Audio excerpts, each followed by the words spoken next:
Hey guys, so this is my pitch for a Futurama movie. I want this to be a theatrical release if it happens, not DVD or Disney Plus release. Let's get that straight. Anyways, since The Simpsons Movie 2 has just been announced, I thought this would be a perfect time for me to give my ideas for a Futurama movie and maybe even franchise, but that'll come another day. I did this for my idea of what A Bug's Life 2 should be. You guys dug it, and I'm also going to give my idea pitch for what I think Sam Raimi's Spider-Man 4 should be. Alright, so I think this movie should take place after the finale. Meanwhile, now I know the show already followed up this finale with the first episode of the Hulu revival, but with the airing of this episode they included a tidbit of the professor using his time button over and over again, and I thought this would be a good opportunity to tell a really fun sci-fi alternate future sort of story. Now people have theorized for years that the show has been on an infinite time loop since the ending of Meanwhile, and I think it has been. Now obviously if it was, it's been broken since the Hulu series is a continuation of the story, but let's say one of those times that they lived through their lives again, something went wrong. The professor accidentally programmed the button to take them further into the future, and it brought them to a desolate time when New York City has been destroyed. There are no more humans, no aliens, not even robots living here. It's completely void of life. Feeling hopeless, Fry and Leela decide to share their final moments here in this future, and as they're about to kiss, the professor comes in and tells Fry he can fix the future and make everything right if he goes back in time to before he jumped off the balcony. He agrees and gives Leela one last kiss. The professor leads him to top of a building, telling him he has to jump and hit the button when it's green, which will send him back to the moment before he jumped. He does this hesitantly and presses the button, which sent him back to the day he jumped, and he went back to being the same age as when he did, and he is surprised it actually worked. He sees Leela, and it repeats his interaction with her while falling from the episode, and just before he hits the ground he stops and springs back up, gasping after nearly dying again. He gets back onto the building and tells Leela why he jumped. She doesn't believe him and thinks he's making it up because he's scared of commitment. Leela rejects his proposal and runs crying. Cut to the next day when Fry goes into work with Bender on his back. Since he didn't want to get up, they then go on a mission to a plasma planet where they have to deliver a bubble bath mix to a king. They do it and leave after getting paid. Bender steals his crown, which leads to them getting stopped from escaping. They eventually escape, blasting through the doors of the city. Cut to an alien emperor who is on his ship looking for a mysterious treasure known as the Orb of Power. Cut to outside to reveal they are in forbidden space where they were sealed from the rest of the galaxy. Meanwhile, back at Planet Express, Fry tries to talk to Leela, but she's not having it, and the other members are still mad about his immaturity and think he made it all up to avoid being serious. Later on, they get an anonymous request from an untrackable source asking them to go to the Nebulan Galaxy to retrieve the Orb of Power and deliver it to a mysterious location. They do so, and after they get it, it's revealed that the alien emperor sent the request to the crew.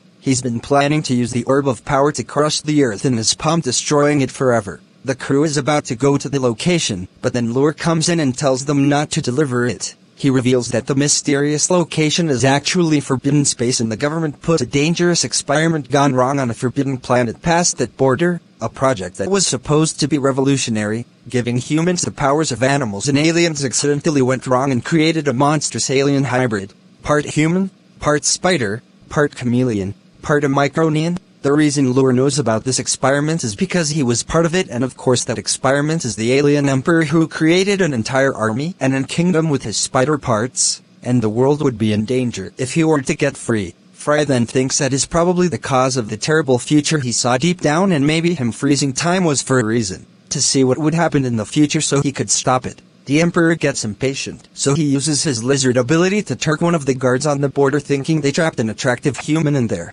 Him being a simp, he opens the border, and then the alien emperor storms out with his army. Leela starts to reconsider what Fry said and tells him that maybe he's not so crazy after all, but just when they're about to reconcile, they get news that an alien race is invading, but it's not the Micronians. Instead, it's something far worse. It's the deadliest, ruthless aliens of all time, and they are far more dangerous than the Micronians. They invade the city searching for the orb. Troops drop out of ships and swarm the city with giant blasters. They send troops outside of the Planet Express building. The crew get onto the ship with the orb and fly away. They have a city chase, getting followed by enemy ships through the city, dodging buildings. They eventually make it out of the city and hide out, trying to come up with a plan to take down the aliens. They then orchestrate an army with Zap Brannigan and other soldiers. The plan is simple: have the other ships distract the fleet so that the crew can get to the mothership and blow it up. They shoot the shield generator and get inside just before the bay doors close, and they confront the Emperor in a lightsaber duel which are lethal like Star Wars, not just nightsticks. In my story ideas I plan to use those throughout. Both are owned by Disney now, so don't worry. They fail to defeat the Emperor and the soldiers steal the Orb of Power, and they escape on another ship and go back to their planet after setting that one to self-destruct. After they escape and head back to Earth, the city is disappointed with Planet Express, and Fry, especially the professor. But then Leela makes a speech about working together and stopping the Emperor. They then fly off to the alien planet to save their planet. They sneak onto their planet, but as the fleet is storming the planet, Fry gets left behind and knocked out by a giant creature. A few minutes later, the crew gets captured by Emperor Urk and reveals his plan to use the orb to grow to massive size and destroy the Earth by crushing it in his hands. The reason for hating Earth so much is that they abandoned him, and his own wife and son disowned him simply because of what he became and how he looked, which festered for years and years until he became the monster that he is today. And he wants the world, particularly New York City, to pay for what they've done. He hooks up the orb to a machine and grows. The crew is chained up to the wall cause Urk wants them to see their planet get destroyed. But after Fry sneaks into the palace, he fights off the guards and sets the crew free. They then work together to destroy the machine thoughts using the orb to make Urk grow, and just when the planet is in Urk's grasp and he's about to crush it and everybody is looking in fear and shock, all his dreams and aspirations go as he starts to shrink down back to his normal size. He then gets greeted with Fry with a lightsaber and Leela with a blaster.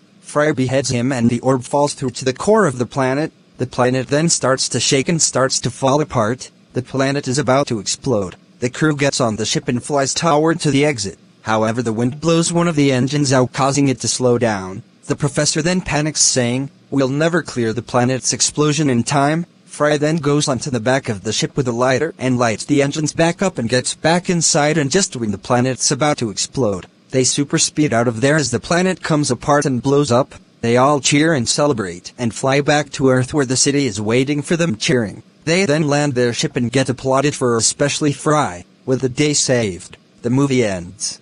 Okay, so that's my idea for the Futurama movie. Like A Bug's Life 2, I think this is the perfect time to get ideas out to studios. When Futurama is back in the zeitgeist due to getting revived on Hulu, and it doesn't look like it's going to end soon, plus it's getting good ratings at least compared to the Comedy Central era. 2. The Simpsons Movie 2 has just been announced, and if that is a big hit, which it will be, then I think Disney and Fox are going to want to adapt other TV shows into theatrical movies. And Futurama does have a huge following and fan base, and it'll probably have that nostalgia feel if they did a movie, which would be very beneficial for Disney. 3. The creators have actually shown interest in doing a Futurama movie for a while now, and why wouldn't they be? There is so much you could do with this world and characters, especially for a big screen movie. The ideas for Futurama movies are endless compared to The Simpsons. Forget about a Family Guy movie, we need a Futurama movie. A real proper Futurama movie that will actually go to theaters and be enjoyed on the big screen. So Disney in 20th century,